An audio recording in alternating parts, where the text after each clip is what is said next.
And I can tell you with no uncertainty that miracle cures are no laughing matter. I bid you good day, sir. Oh, Mr. Marston, good to see you. How have you been keeping? I'm well, Mr. Mr. West Dickens. Nigel West Dickens of Eastcheap, London, New Waverly, New York, and Armadillo, New Austin. At your service. At my service. At everyone's service. At the service of science, of knowledge, of life. How are your wounds? Much, much better. But then they would be. Would be... I know a cure for all ailments, Mr. Marston. Ah, I'm sure you do. And I'm sure for just $2 an ounce, I could live forever. Oh, but for you, sir, I'd do a bulk discount rate of $1.95 an ounce, as long as you buy 100 ounces or more. That's a lot of immortality. Give it up, old man. That's Mr. West Dickens to you, boy. Give it up, old man. Listen, Marston, I'm broke, but this stuff is good. It works. I need a healthy young man like you. Come along, let's ride over to my newest customer at Ridgewood, and I'll explain while we go. Okay.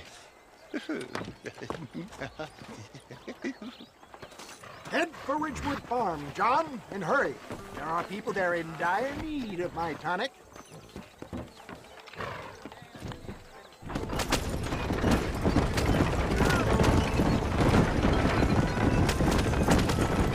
I heard about you, Mr. West Dickens.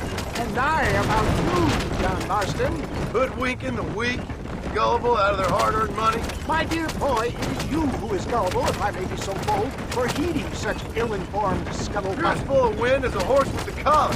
I have been blessed with the gift of language, and for that I will not apologize. But the West Dickens elixirs speak for themselves. My thousands of happy customers attest to that. If my tonic is such a sham, how do you explain the fine fettle in which you find me? Last time you saw me, I was knocking at death's door. You should thank the doctor for that. I reckon you were acting it up worse than it was. Act I can, John. A more convincing Othello there has never been. And so shall you. There, Iago or Cassio. I don't like the sound of this. Showmanship, John. The flourish. The bow. We are operating in a competitive marketplace. Our product must stand out. And how does this involve me? We're going to use your God-given talents to our advantage. I'm really starting to regret I'll drop this. you off at the outskirts of Ridgewood. That way, it won't look like we came together.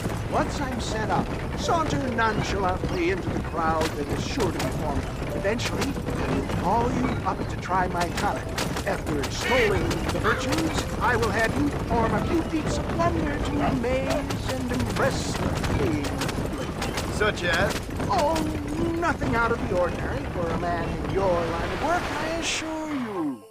You hop out here, John. Follow me in on foot.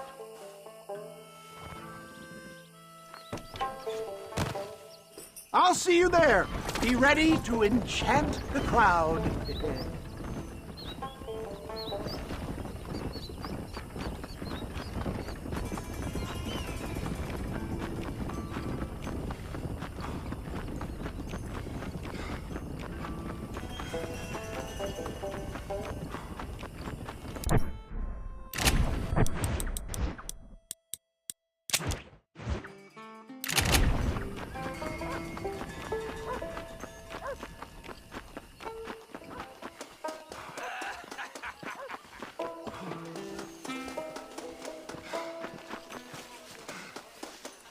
Are ye friends? Hard-working souls of Cholla Springs, gather round, gather round. Do you suffer from rheumatism, lumbago, acute chronic sciatic, neurologic or inflammatory pain? Well, I represent the only company that makes the genuine article that cures headaches, neuralgia, earache, toothaches, backache, swelling, sprains, sore chests, swelling of the throats, contracted cords and muscles, anxieties and ravaged nerves, stiff joints, wrenches, dislocations, cuts and bruises, and it adds vitality and vigor to the healthy man. But can you prove it, old man? Oh, I'm sure there's some customer here who could prove the qualities of it by taking a drink right now. You, sir, come up here. Step right up.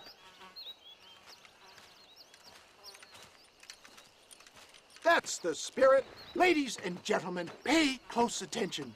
This poor, wretched volunteer, entirely unknown to me, will demonstrate the effects of Dr. West Dickens' own patent tonic. Be you a cowpoke or athlete, this miraculous elixir developed with the wisdom of the East keeps the muscles supple and relaxes the cords. It loosens the joints and gives a feeling of youth and vigor to the whole system. Not possible, I hear you say. Well, doubt no longer. Faith can move mountains, but I ask not for faith. I am a man of science, and today science will be vindicated. Your eyesight is greatly improved. Is that not so, friend? If you say so. That's right, it is. You heard him. What a good sport you are, sir. Now, gaze over yonder at that porch. If you squint, you may just be able to make out the skull that's hanging there. Go ahead, friend.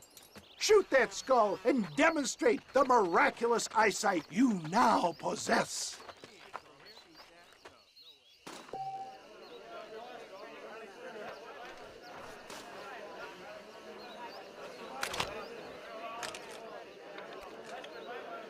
Shoot it now, my friend, while the elixir is at its strength. Remarkable! The eyesight of an eagle, granted by imbibing Dr. West Dickens' own patent tonic.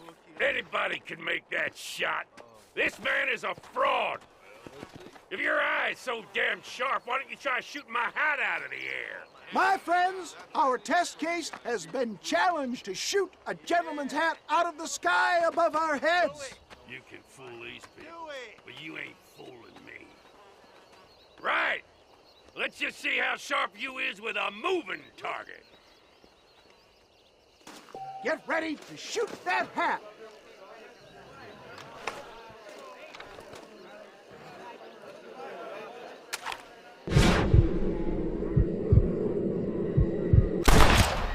I thought we was here to see. Have you ever seen such an eye? Behold the power of the elixir, plucked out of the sky. Hey! Hey! What? You think you can put a hole in a man's hat and just walk away, do you?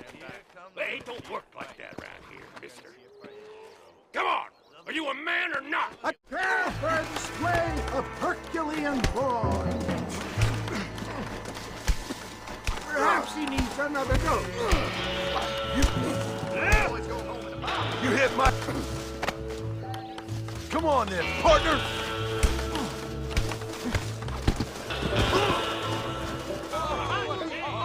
There it is, skeptics and dissenters, irrefutable proof. Do not let this opportunity pass you by. Look, he's over there. Go get him. This ends now. Watch out, he's got a gun. Who the hell do you think you are? You ain't leaving here alive.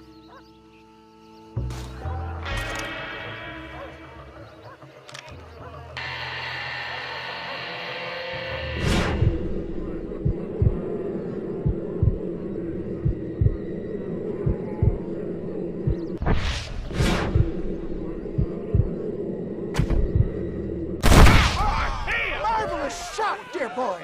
The kind of deadly accuracy that can only be afforded by the West Dickens elixir. Come, I have plenty for all.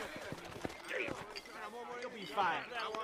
Get out of my way. Hey, where are you going? I want a bottle. Get me a bottle, please. One of them, right here. No harm in trying one bottle, I suppose. Well, I think that went kind of well, don't you? I'm just glad that my normal job involves either chasing after cattle or murderers. Not the likes of you, mister. Don't be like that. Now, if you'll excuse me, I'd like to say my goodbyes, head on back to the real world. Wait, sir. I've been thinking about your predicament, and I think I may have an idea. I've been thinking I could be your cunning Odysseus. Beware of the Greeks bearing gifts, sir. Williamson had better beware. We will make them into Trojans. I don't rightly get you. I want you to go and see my old friend Seth. He can come across as a little curious, but I'm sure you two will get on. He's most often found at Coots Chapel. He's very devout. Why see him? Because between him and me, we can get those gates to open for you, and you can walk right in, just like in Homer's great Trojan yarn!